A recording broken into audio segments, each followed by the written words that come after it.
Good morning, good afternoon, good evening. This is Andrew Turner, founder and host of the G&T Sessions podcast. And today, after much interaction between Canada and the UK, and then obviously there's an affiliation between Canada and the UK, a very affectionate, kind of like connection, we have Mr. Wes Bush. Hi, Wes. How are you? Great, thanks. How about yourself? Very, very good. Yeah, it's fairly dark over here, but it's worth waiting for because I know we're going to have a good session today. And the people that don't know Wes, they will obviously know a lot about Wes after today's session, and they will race to Amazon.co.uk or Amazon.com and buy all three books because I've digested all three books, and I'm now fully, initiated with my tattoo, my PLG tattoo. You got the Product-Led library on there. It's got the bullseye model in the bowling alley. Exactly. Oh, that would look good. Yeah.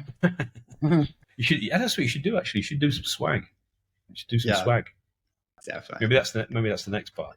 It's funny. I heard that twice today. So all right, swag. Gotta have that. No. Because if you think about it, there's a lot of good. I think for people in the know, you can go into a meeting, yeah, and you could actually, it's a bit like a secret symbol, yeah. Yeah. Like, are you in the PLG club? Do you know what that means? Yeah. Or not? You could do like a quiz. Who gets the best hoodie, stuff like that. I think it's going to kind of be the revenue line for you, but never say never. Yeah. The fun revenue line. Exactly. Yeah, it's Hawaiian shorts, t-shirts, hoodies, trainers, baseball boots. I'm on it. So for the people that don't know Wes yet, could you maybe do a bit of an intro, just do a bit of a segue, and then we can get into the meat and two veg of the episode, so to speak. For sure. So most folks in the software as a service space know me as Mr. Product-Led Growth, since that's all I seem to talk about. But a little bit about me. I wrote a book called Product-Led Growth, How to Build a Product That Sells Itself 5 years ago. Just recently launched the Product-Led Playbook, which is basically the nitty gritty, how do you actually do it? How do you build and scale a product-led business? And then over the last 9 years with Product-Led.com, we've just helped over 400 plus companies generate over $1 billion in self-serve revenues. So my little claim to fame is just I love product-led growth companies. I love helping them grow and just making it easier and easier every single year for them to scale. That's some pretty impressive stats. It's interesting. So it's actually quite a brave, when you go through this stuff, it's quite a brave endeavor. And because it's actually, you can't kind of, and I suppose the stat that kind of kicks it all off is quite scary, I thought. That stuff from 2015, when from the Forrester report, when you say that not most enterprises today don't want to be talked to by a salesperson. And the stat's incredibly, I was shocked at it, to be honest with you. Is that still the same as what it was? I don't know, 9 years ago. It's like single digit versus please self-educate.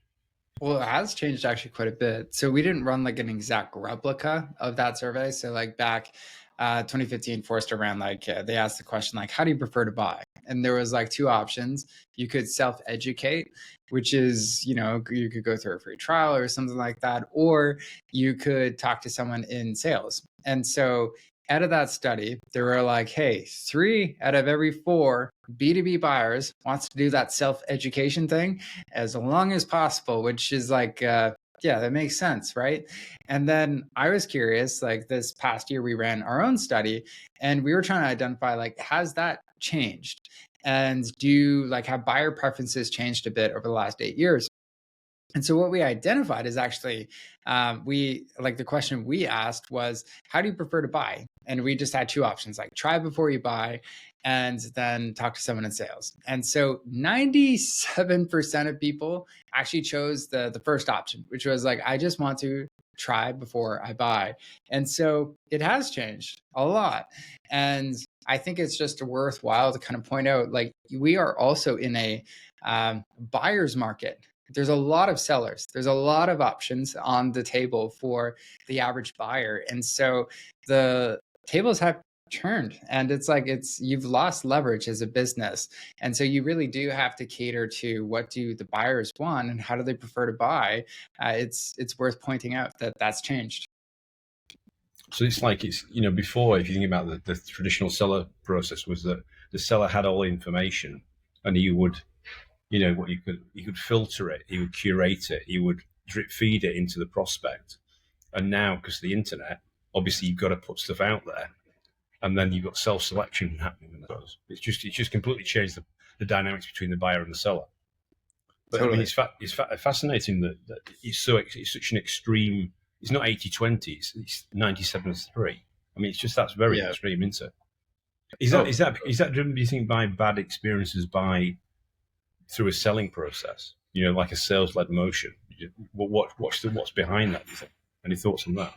Yeah, it's an interesting question, because it's like, I think for everybody it's a bit different. Like if you've been in buying software for years, you odds are have had one of those experiences, at least one of them, that's like, it's like rubbing salt on a wound, where you're like, I bought that damn piece of software, it didn't quite do exactly what they promised me. You're like, you're still bitter, you're holding on to it. Like you just kind of know going into a lot of sales meetings in the future, you're like, okay, I got to avoid this. I got to protect my downside.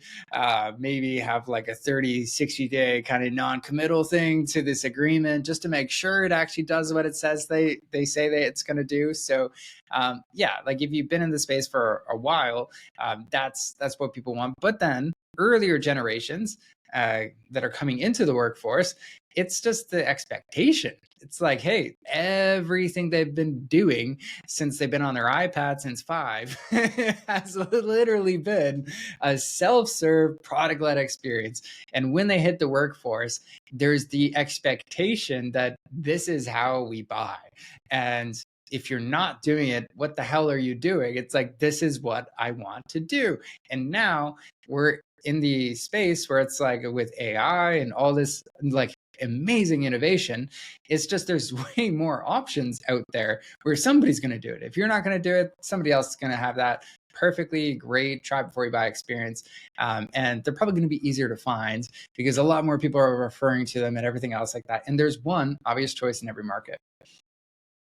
Yeah, I mean, it's interesting. So it's like, I mean, it kind of reminds your stuff reminds me.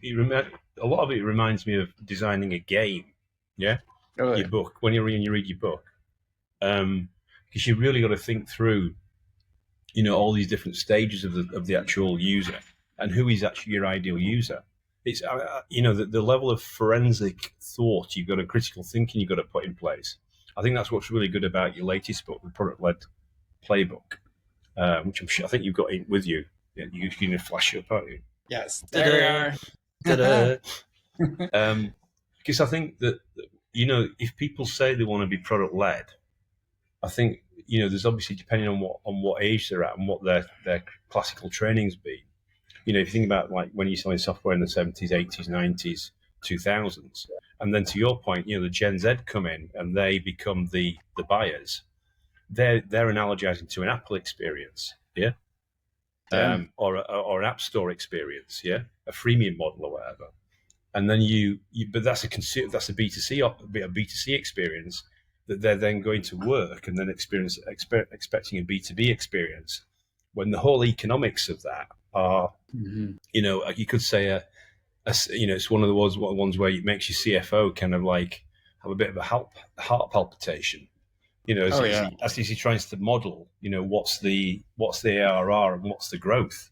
Because, if you think about moving from perpetual to term licenses to SaaS licenses, you've got a completely different business model.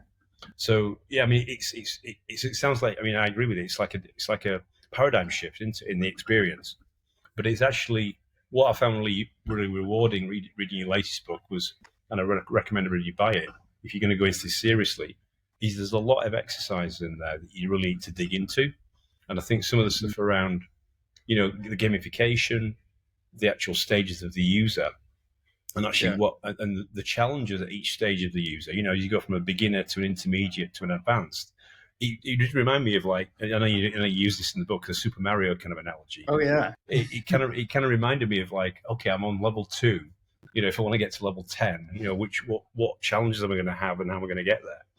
Because that makes it fun, then, doesn't it? That makes the user experience more fun and more engaging. So, where did you learn this whole kind of approach, or did it something that you kind of just you were in an organization, you kind of like had this epiphany moment, you had this kind of like we need to fix this? What's the backstory to that? How did you come up with these brilliant ideas and this kind of playbook from that point of view? Well, I wish it was that, like, it just hit me like one day. There was this Like a big lightning bolt, like a epiphany, and, lightning like, bolt. Yeah. I'm brilliant. And then I just scribe it all down and then I'm done. No, I'm unfortunately not that smart. This took a lot of years, a You're lot being of humble. practice. No, but like, for instance, like, there's so many other incredibly brilliant other authors and stuff where, like, I took bits and pieces of what they did and I tested it. Like, for instance, I gave credit to them at the very beginning, like, for Playing to Win, like how to build a great strategy. Solid book, like, really incredible. Yet when I tried implementing it with companies, especially SaaS companies, I was like, there's like some things here I'm going to keep. And then other things I'm like, this management systems are like, oh man, this is just like killing people. And it doesn't really flow that well. And then when I was like, are we using this? It was like, no. And I was like, okay, cut. And then, like, over the years, it was like, okay, it finally got to a point where I'm like, I can't cut anything more. And then it really just became about, you know what, that one thing, for instance, like, even in August, like, the book came out in October, I still went into the strategy component. I was like, oh, like, the winning component there, like, that ties all the way back to the process component. And like, there's so many things where if you just read it the first time, like, okay, willy-nilly, then you'll start to realize, you're like, oh man, everything's connected and it builds off of each other on every single one of these components. And so that was really just because we put in the reps of implementing it with other clients and then found, hey, like, some things work and then other things you can get a little value from when you implement them, but it doesn't actually hold up in the real world. Like, you don't use it, you don't rely on it. So I would just try to put everything from theory into practice and test out what works. And that's why there's like a million rewrites of this book. Well, no, I mean, I think there's a good. I know you kind of like tip your hat to Steve Blank as well. The 4 steps to the epiphany. Yes. With his kind of like cheating on customer development is like cheating on unpacking your packing your parachute before you jump out of the plane, which I thought is a great analogy. But there's also, I mean, recognition. I think the great thing is, I mean, Dan Martell's been on my podcast as well. He came on a couple of years ago. He's great. Totally. He's got some great stuff that he's done. You've also got Dirk, and you've got obviously the guy from Vidyard, which I think is where you were, wasn't it, before? Yeah. Michael Litt. Yeah. And then Grillem, obviously, with his Lempire stuff. And actually, I was on a call actually with Jonathan Cronstedt last week, actually. Oh, he's awesome. Yeah, he just launched a new book, The $1 Billion Bullseye. Oh, is he? Okay. Yeah, so he was, because he's from Kajabi.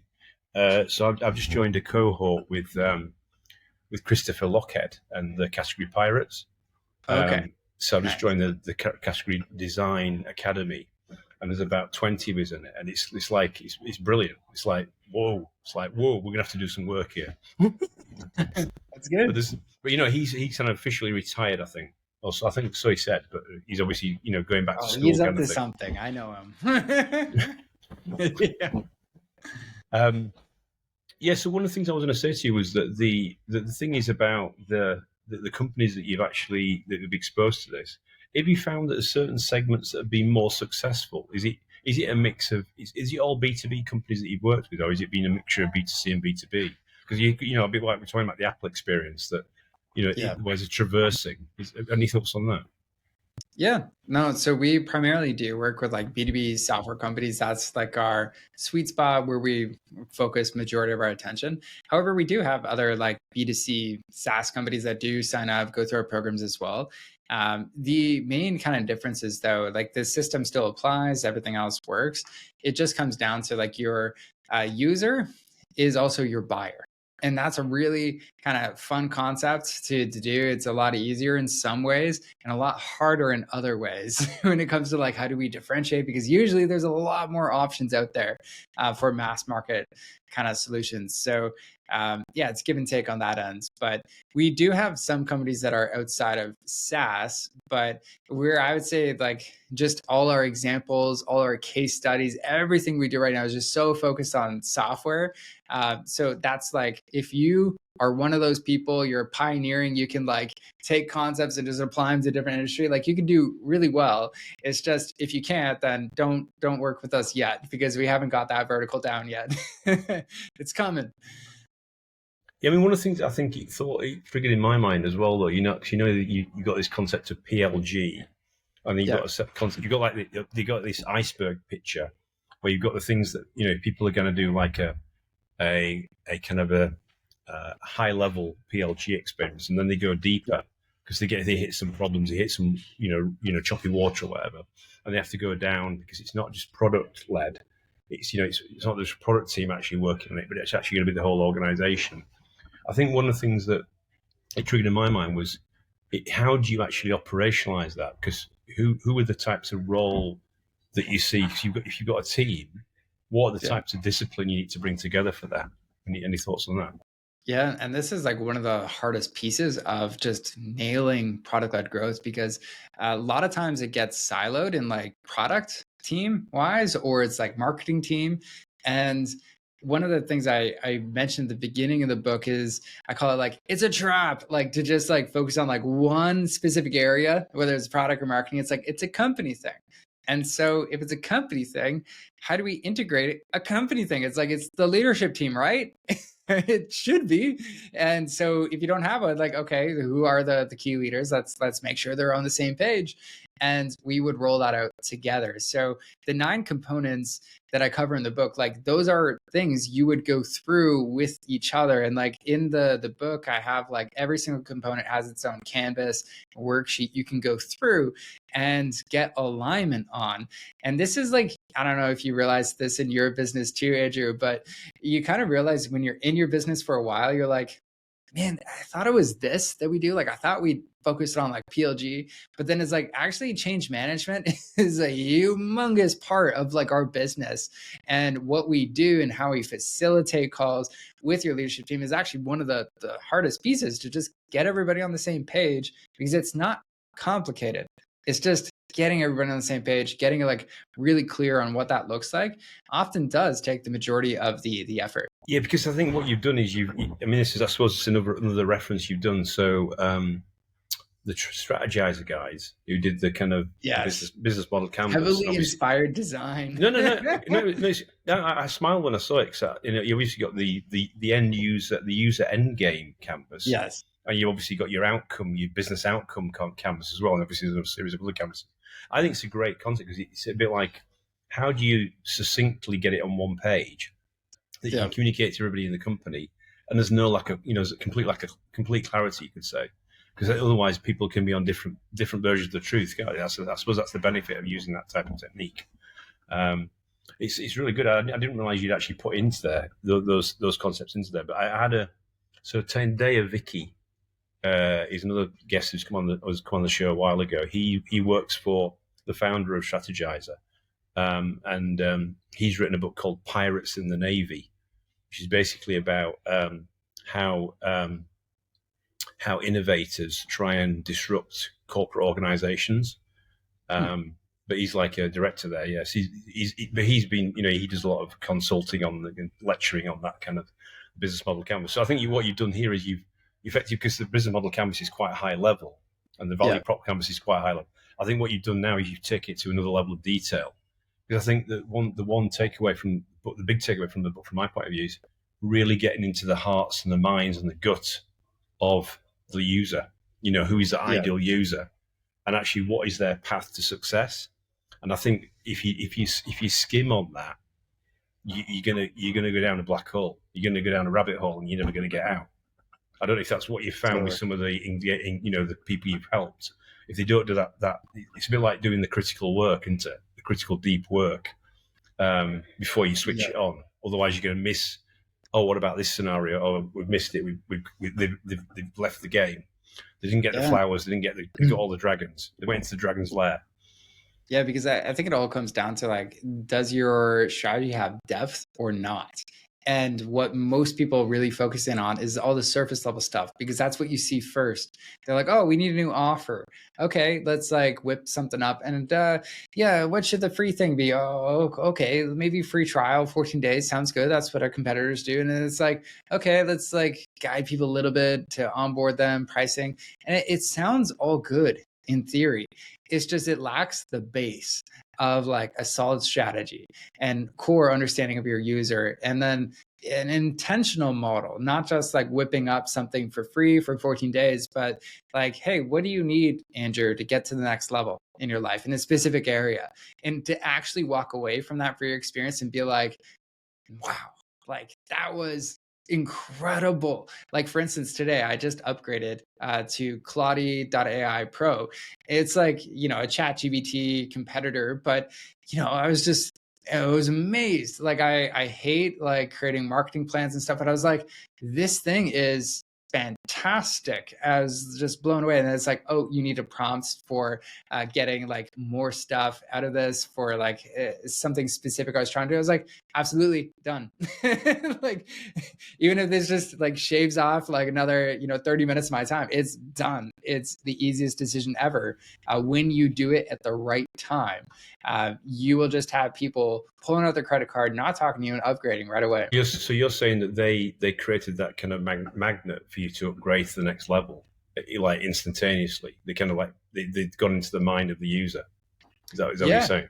And like I think also there's like understanding flow too. So like in their specific case, as I was building my marketing strategy, there was like, okay, now change these emails, change these specific things, and then I would upload what I had already done and then paste it in. It was like, oh, that's too much info. Like you need to upgrade to the next one to do that kind of thing. I was like, oh, okay. But like by that point, I already had like 80% of it done.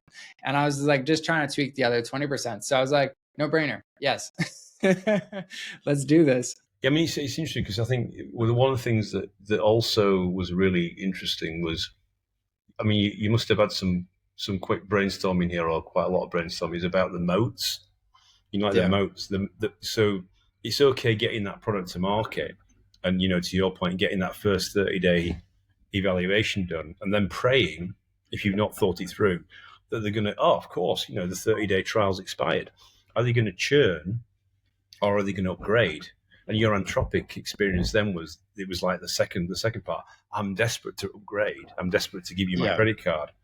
But then also it's a bit like, how do you create the moat for your product? And I think there's a really good list of dimensions there that actually some of them you're not going to be able to get to. I mean, you know, you give an example of the network effect with Meta. You know, they've got millions of users already. But if you're new into a market, you're not going to have that as you won't be able to leverage that as a moat. But really, actually, I think there's some really good thoughts around it. It's really thoughtful steps through the process that's going to force you to. Well, even with that do your homework. It's going to force you to do your homework, basically.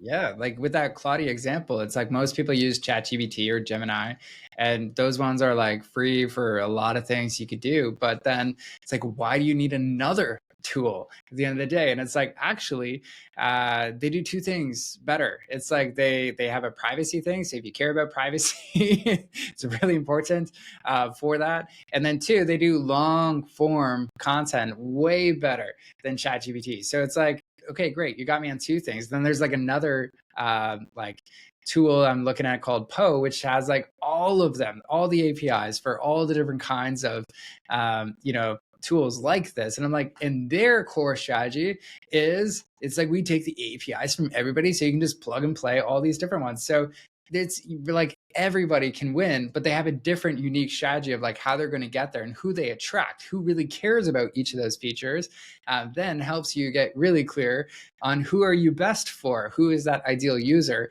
and they should fit like a glove. Like we have this, like for Claudia, like privacy people and people doing long form content is like, who are those people that value those two things? And like, that's what our product is best at. And who cares about that? That's our ideal user. And they're going to love us because we serve them better than anybody else. Because what you're saying is it highlighting ChatGPT and Gemini are more of a generic tool or a general tool, and whereas they've really niched down into a really curated specific user type. Is that Totally. is that the differentiation that you're seeing? Yeah, absolutely. Yeah. I mean, I think the thing is also, I was going to say, was what I loved about the process as well, about your end game, end user end game, was about the steps. So you got this, and I think this is the thing about really rethinking what are the steps of the process. Like select, setup, showcase, and then this concept called first strike. Could you just explain what you define as a first strike? It sounds like a Star Wars game, but yeah, I'm sure it's not. Oh yeah, everything's trying to be gamified. So, and it goes ahead with the other frameworks in the onboarding components. So, yeah, so first strike, just like in bowling, is you knock down all the pins. It feels amazing. But like a first strike, when it comes to like a new product or something like that, it's even more exciting because it's like that's literally the first time you got to experience the value of the product. So in that Claudia example, it's like, man, I just gave it a few inputs and it came out with like a really good marketing strategy, like for a first draft. I was like pretty impressed. So that for me was that first strike where I was like, oh, okay, there's something more to this than just like a standard, ChatGPT prompt. So that was cool for me, at least. So that's a bit like in the kind of the classic service satisfaction model. It's a bit like a delighter. It delights. It's that's such a resounding impact on that user that they go, wow, I've hit base camp. A bit like if you climb in Everest. Is that the kind of analogy you're trying to get across with that? Yeah, no, definitely. Like, and even back to that example of the marketing strategy, it's like I didn't actually have the full thing. It wasn't complete, yet it was good enough for me to feel like, oh my goodness, like I had like 2 hours on my calendar to do this, and I'm going to be done in 30. Fantastic. I mean, I know. Obviously, I know that you're the author, you're the originator of this method, this kind of these steps. I mean, the way that I read it kind of comes across to me is that there isn't any unless you want to go around and read 25 million books. This is kind of like you've established this as the kind of the blueprint. You can do sales-led motions, you can do channel-led motions, you can do community-led motions. But if you want to do a product-led motion, this is the kind of way you want to go. Is that kind of is that the genesis of what you were trying to create? Oh yeah. And so it's so meta, Andrew, because like the book should be the obvious choice for any B2B SaaS founder that is even remotely thinking about building a product-led business. Because like, to be honest, and this isn't trying to toot my own horn, but like there is nothing that comes even close to like this level of detail and how to get to it as far as how to build a product-led business in a simple way. Like there's stuff out there if you want to go complex, like you could probably find Reforge and like we could just go through everything and you'll be more confused at the end of it. And you just be like, how do I do PLG? I don't know. I just learned from some experts where they didn't simplify things enough. So that's really what the bar is. And then the bar for the free model for us at Product-Led, being a service company, is listen, like you can get the book for free, and I'll actually give a gift to your audience too, so everybody can get that. But the book is free or low cost, and you can implement it on your own. At the end of the day, that's the goal. But if you want to work with us, it's like that's where we will help you actually implement that, because the knowledge and everything in the book, it's accessible. We want to always make it, but there is things that we have done as a product-led implementer. It's just skill. There's a skill gap of actually how do you execute that? How do you decide like what is a good free motion and whatnot? So that's our free motion. Surprise! It's the book. Well, no. I think, and that's I suppose it. Well, yeah, I mean, I suppose there's either two things with your model, isn't there? You either go and implement it yourself. You actually come up with a product idea and go and show show them how it's done in best practice, or you help thousands of other companies to get to that kind of nirvana. I mean, if you think about, like, I know you've got some very good testimonials. Um, if somebody was listening to this today and they were saying, okay, who's the poster child for PLG? Anybody that springs to mind? I mean, obviously you may not have anybody you want to share, but I'm just thinking about who would be the people you would look at in B2B SaaS that you think have really cracked it. Any thoughts on that? Yeah, I mean, like, there's always like the common ones. A lot of people will say like, "Oh, the Slacks, the Miros of the world," kind of thing. That I think is like everybody knows about those. But the companies I actually look up to a lot more are, like the User Flow or like Lempire, Lemlist, or even like RB2B, where it's like the founders have just decided, hey, you know what? This is going to be a fantastically leveraged business. We are going to get to some serious profit numbers with a very small team. And how are we going to do that? Is we have to have a product-led motion, because at the end of the day, how we create that leverage is through our product. And so those are like three that first come to mind, where I'm like, you know what, like User Flow is an example, 5 million in recurring revenue, 3 employees. It's amazing. And that's really hard to do. 5 million with 3 employees. Yeah, definitely. Wow. Yeah, Wow. they just sold for like 60 mil, and they were working on it for 4 years. So it's a great Wow. outcome. Wow. Yeah. So Interesting. it didn't impact the multiple, just having 3. Yeah, but what it also, I think what it also raises, because you obviously can get the founder to read the book, you could obviously get the team to read the book, but it also when I was looking through the kind of especially the detail around the user design and the user journey and the user gamification and the user levels and the user challenges, it does really put a lot of I wouldn't say pressure, but it really puts some question marks around the product designer. Who's actually been the Mhm. product designer for this, and does it? Have you find it lends as an upskill that you need to do in that type of area to help them with that process, or are you finding that they are, if they've read the book, then they start applying those frameworks that you've put in there and those canvases? Well, what do you see with that? Because I mean, it, it's kind of like a book for go to market and for product.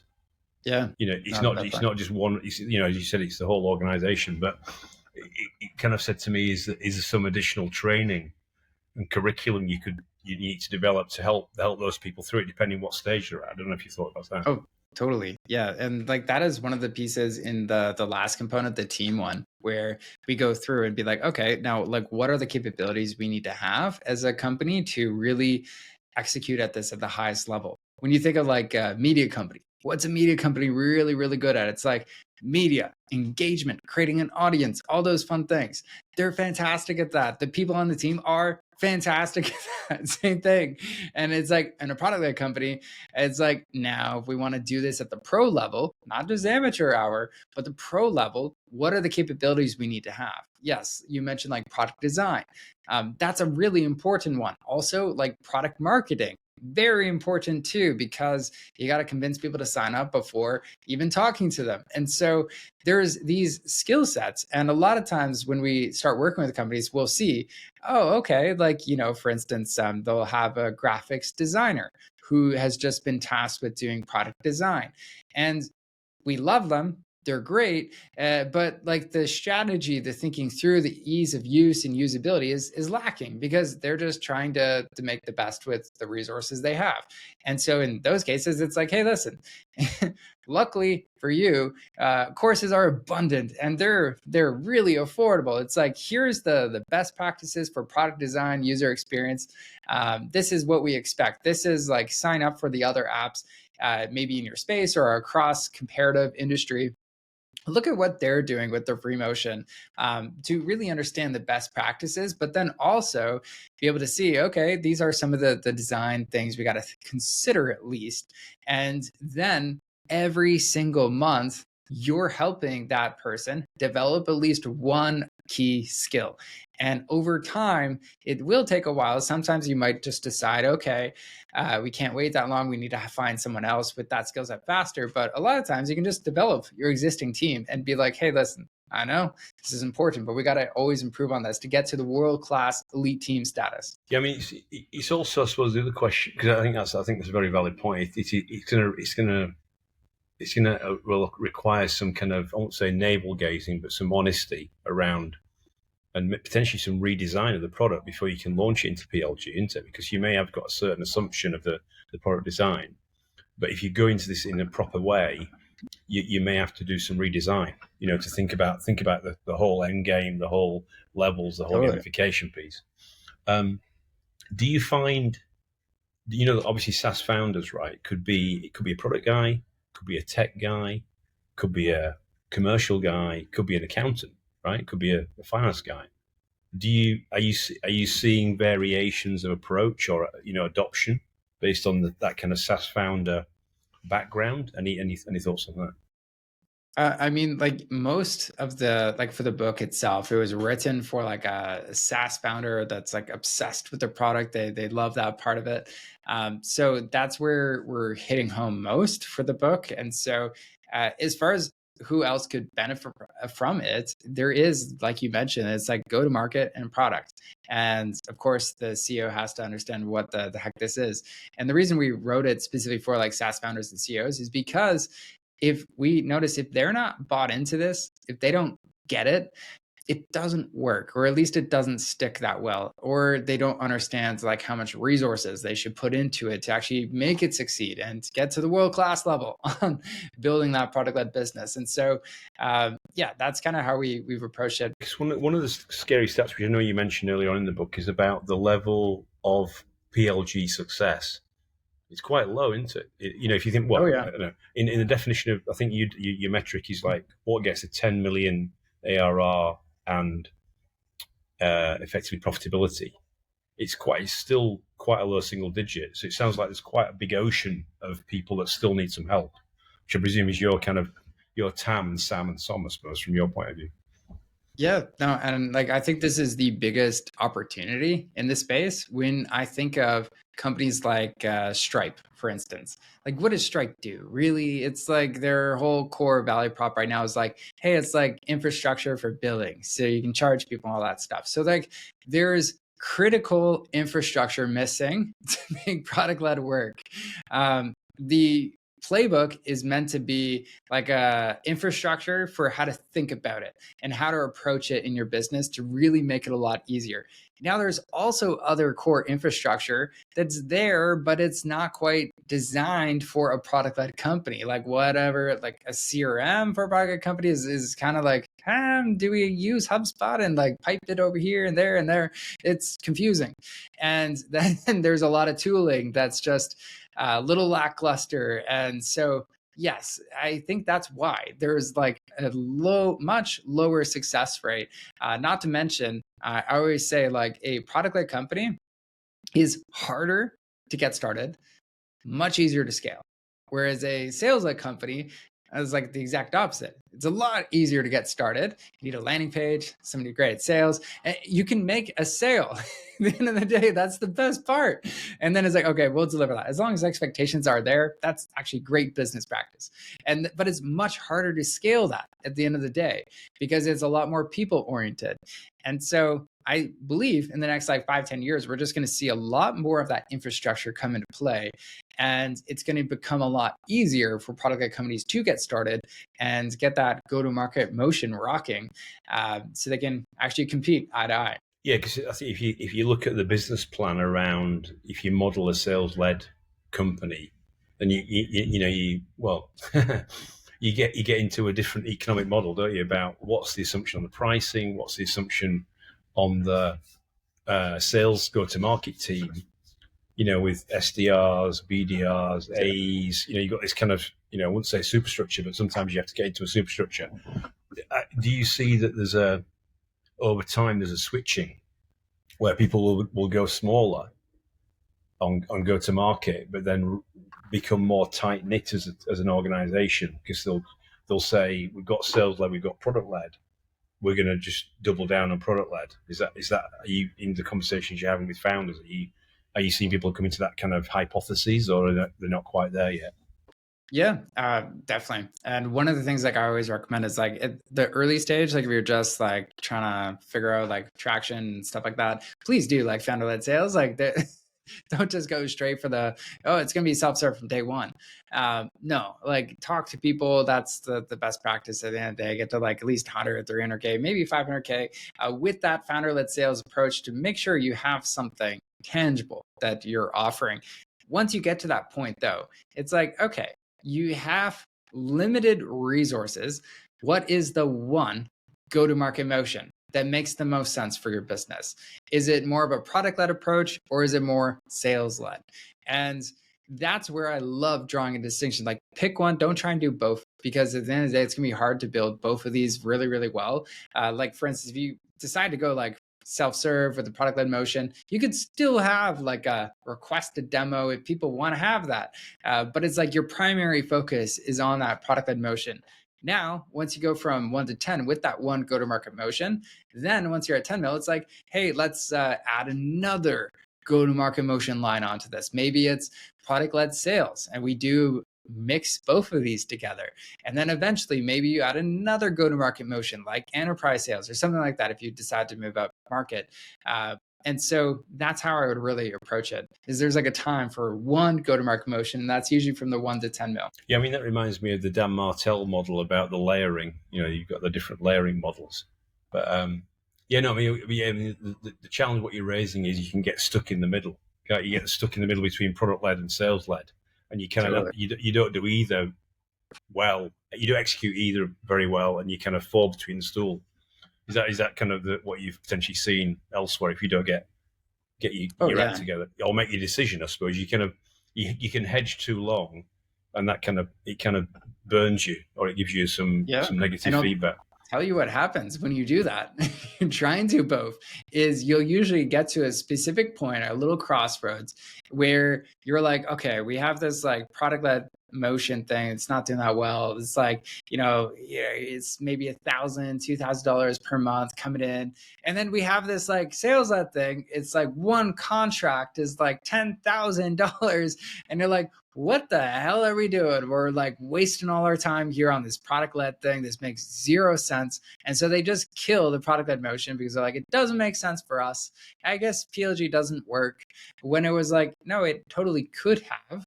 It's just you didn't actually focus here. You didn't make it good enough. You didn't actually make it self-serve and effortless for you to kind of scale that up. That's fascinating. Yeah, that's fascinating. Yeah, it's a very good point there. I mean, just a final one before I was going to ask you before we wrap up was about community-led growth. Any thoughts on that? I mean, I know people are going down a kind of to create a community, and I'm not saying tradition. It could be open source. It could be a gated community. Do you see that as being a complement to what you do on PLG, or do you see that being as a kind of a confusion? Yeah, so I would say like at core, there's product-led and there's sales-led. Those are like the big ones. And then when you think of community-led growth, like where does that fit in? I would actually place that as that's more of a moat for your business to build out. It's not so much like a go-to-market motion. Like we're not going to get all of our community members to start selling other people, and like maybe if it's a pyramid scheme, but most SaaS companies that's not. Oh, you mean like member get member kind of thing? That kind of thing, which you do in telco. Yeah. Which I mean, like you could technically leverage, but that would be one of the 3 moats I would pick for your business. If you feel like, hey, like community is really big for our business to win, but like it has to answer that question of how is the community going to be really critical to how we're going to win in our specific space? Because I see a lot of companies try and launch a community and it's not intentional. And it just leads to a lot of extra work for somebody. And usually the community doesn't do that well. And then it's like, you know what? It's really hard to pull off if it's not intentional. Difficult to sustain, and it kind of like it kind of starts well, but then it potentially peaks and it kind of dies off, or doesn't become as active That's the Yeah. challenge with it, I suppose. And it's just because it's not integrated into the business well. Like it's not core to how we're going to win. It's a bolt-on thing. So if it's core to how you're going to build your business, I think it's a fantastic way. Whether you call it community-led growth or just like a part of how we're going to win, but just like doing exactly what you're doing today and then bolting it on, usually doesn't work out that well. And I suppose the thing I was thinking was about, where you create a community to actually educate people. So, Yeah, if you're doing courses or a curriculum, to try and upskill people on the use of the product concept or the actual totally. product itself, that's Yeah. kind of complementary, isn't it? But what you said is you've got to be careful of making it too big, otherwise it's a distractor. Well, I'll give you an example, very specific, and I'm working with this company called User Guiding right now. And so userguiding.com, like they make like the little chat, not chat bubbles, but they make it easy for you to guide your users through your product so you can get to value much faster. And so tooltips, there we go, onboarding tooltips. And so the product itself is actually very straightforward, very easy to use. So when you think about like if it was a pie, product gap and understanding how to use it is actually quite low. Like it's easy to use. However, if I don't have the right knowledge or skills, I might just sign up for userguiding.com. And you know what? Because I love onboarding tooltips and I think I'm doing a great job, I'm going to be like, Andrew, check out this, check out that, check out this, and it goes on forever. And now, like a month later, after using userguiding.com, I go to them and I say, hey, you know what? I'm not getting much value out of this product. You see, it doesn't quite work that well. And they're like, no, the product worked great. It's just your strategy was pathetic because you didn't have one. But that's on us. That's on us. Okay. So the community and the courses side of things that you mentioned, that would actually be a really killer moat for them to build because it's not just enough to have a great product. It's not just enough to be easy to use with this product. You need to have the education mode there that actually enables people to understand, hey, here's actually how to do a good user onboarding strategy. This is like the basic stuff. This is more advanced stuff, but start here. And when you make your first flow, this is how to make it like really, really work for your users. And then when they launch that for the first time with that education, they're like, man, user guiding is amazing. The product didn't change. It was just the education that they focused on. So yeah, that's how I think about that winning strategy. Yeah, I mean, it's very interesting because it's a bit like the education becomes an enabler, but it also becomes an opportunity to become a thought leader in the segment that you're trying, or the Totally. niche you're trying to effectively dominate. Be the dominant player, or as I think as you say, you become, the one Atlassian, the one Zoom, the one Canva, which I thought was really good. It's like, how do you become the obvious choice, yeah, within your Yeah. segment, and effectively everybody else falls away from a competitive point of view because you've just established such a great product which is easy to use. People love the product, people want to recommend it, yet people want to keep paying for it, and also it gets massive impact, in their job, because I suppose it's all about productivity. Because the final question I was going to ask you about was about AI. Was obviously you probably noticed this as well. In the last 18 months, everybody's gone from like being a .com business to being a .ai business. Oh yeah.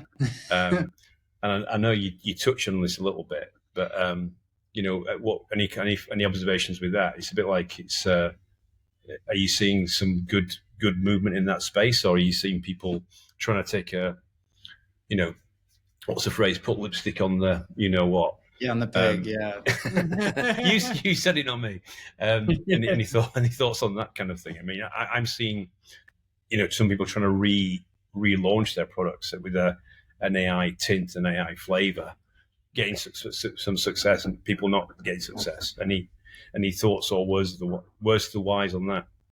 Yeah, I mean, I think from the marketing side, there's so many ways we could take this, but for the marketing side, sometimes it just adds a lot of confusion. And it's like, hey, we're AI enabled. And it's like, but what do you do? And how does it help me? It's like, get really clear. And I don't think many people really care as much about, like, oh, yeah, you said it was AI enabled. What they really care is like, hey, I have this job to be done.